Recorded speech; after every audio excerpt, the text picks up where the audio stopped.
quarterback regression candidates, progression candidates. I don't know what we're calling them. Are they going to be better or worse than they were in 2022?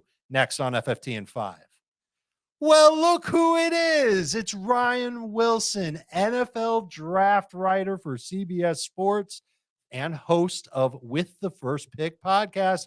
Ryan, we are bothering you on your vacation after you did so much work for the draft to start talking about 2023 and maybe how some of the rookie players impact the quarterbacks that we're going to talk about. Let's begin with Lamar Jackson. Last year, 22.5 fantasy points per game. We know he got the big contract. We know he's got Odell Beckham. We know he's got Zay Flowers, and we know he's got Todd Monken. Is he going to be better or worse in 2023 than he was in 2022? Dave, thanks for having me here. I love the idea of two middle-aged guys on a Friday wearing their T-shirts and their zip-up hoodies, looking for a good time. Let's do it. That's right. Blackhawks, and you got your CBS Sports shirt on. Not just Blackhawks, Who was Ryan. that? This is CM Punk. Oh, look at this guy. Look at this, Thomas. This guy's hip. I don't wear standard clothing. I'm weird, but I like Punk. All right, go ahead. Lamar Jackson. Lamar Jackson. Here's the thing. If he's healthy, he's better. And not only is he healthy equals better because of the players around him, and including one you just mentioned, Zay Flowers, their first-round pick out of BC. I've said it for a while now. I probably said it to you guys on FFT pre-draft. He has a little Antonio Brown in his game on the field, and that's incredibly exciting if you're Lamar Jackson and not accustomed to having big play wide receivers at your disposal, at least healthy ones. So Odell Beckham, great. Nelson Aguilar, okay, awesome. But I think Zay Flowers, Mark Andrews, and a healthy Lamar Jackson in a new offense is incredibly exciting. And I think it's early. It's May. We're not talking enough about them possibly being the team to beat in that division. 2 points I want to make. Number one, I can't believe I just showed my gut on YouTube. So everybody watching, my apologies for that. Ryan did bring out the best in me, I suppose. And number two, let's not forget about what Lamar did in his MVP year in fantasy. We're talking about 31.5 fantasy points per game. The year after that, not as good statistically, but still 24.7 fantasy points per game. I think that's where he's going in leagues that count 6 points for all touchdowns. There is a lot of great upside with Lamar Jackson, and you don't have to take him as one of even the first 4 quarterbacks off the board. You could. I think the debate that people are going to have is Lamar Jackson versus Joe Burrow versus Justin Fields. There's a chance Lamar is the 6th quarterback off the board, which sounds pretty mind-blowing until you realize that Justin Herbert could be the 7th off the board. All right, let's go from one amazing quarterback that everyone loves to watch to another, Ryan. Kirk Cousins. Is he going to be better or worse in 2023 now that they've added Jordan Addison to the mix? You'd like to think second year Kevin O'Connell's offense, things will improve. And I think they will, but I've always been lukewarm on Kirk Cousins. And some of that is probably more me than him. He's not a big game player. That's not any grand revelation. He gets these teams to the playoffs regularly, and then they sort of fall apart. So I guess the regular season is what you're focused on as a fantasy person. As long as I think he will be marginally better. It's not going to blow you out of the water better. It's not going to be Lamar Jackson healthy better. I think Jordan Addison is an upgrade physically over Adam Thielen. He's probably not a better football player in the NFL than Adam Thielen right now, but that can change in a year or two. No one thought Justin Jefferson as the 5th wide receiver was going to do what he did immediately. But I love the idea of 2 absolute freakish athletes running routes for Kirk Cousins, who, look, man, he doesn't get the respect he deserves, and I will give him that. I saw, he could hang out with us, Dave. I saw a picture of him the other day at the facility. He had his shirt tucked into his sweatpants. He would fit right in with us having a couple of beers, talking about our families, no doubt.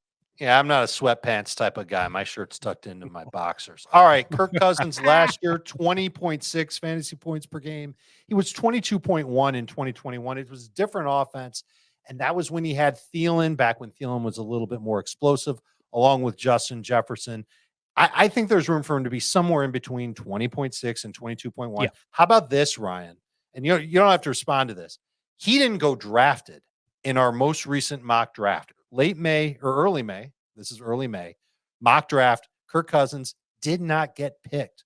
Other quarterbacks, more than 12, did get picked ahead of Let me ask you, if you remember, who was the last few quarterbacks who got picked over Kirk Cousins? You know what? I will get back to that after I ask you this question, because then I can buy time and look it up. You got it.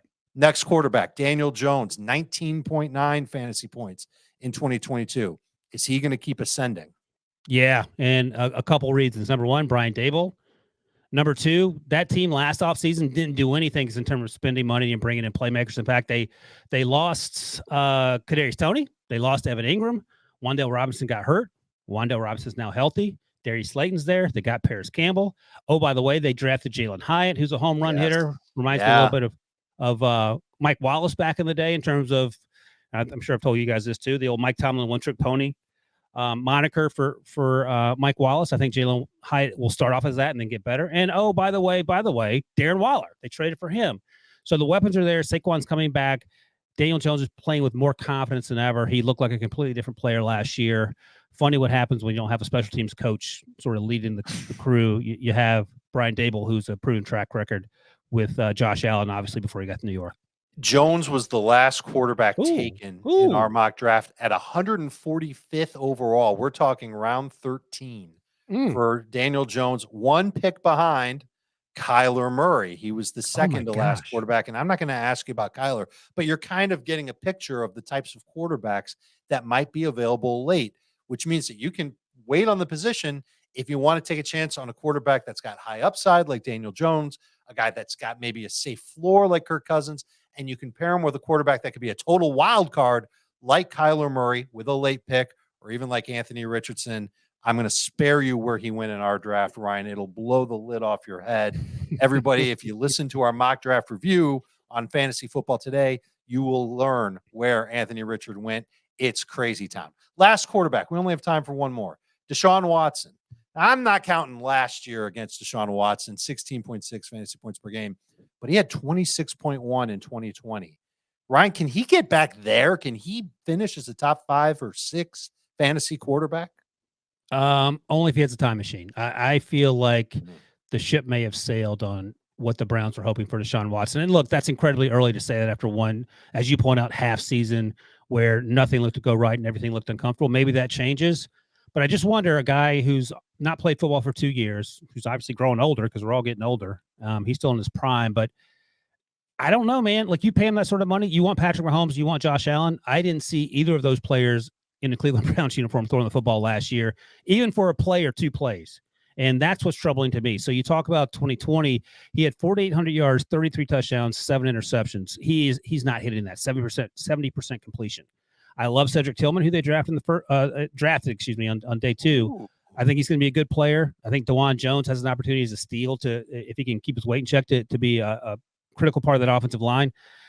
But I don't know. I don't know if Deshaun Watson is going to be that guy, and I'm leaning towards no to answer your question. So another quarterback that you can wait on, and he went 117th overall in our most recent mock draft. That's toward the end of round 10. I think that's about where you should expect Watson to go in your drafts as well by the time we get to August. Ryan, thank you so much for joining, and thank you for watching on YouTube or listening wherever you get your podcast from. A full week ahead of FFT fun coming at you, so don't go anywhere. This has been FFT in 5.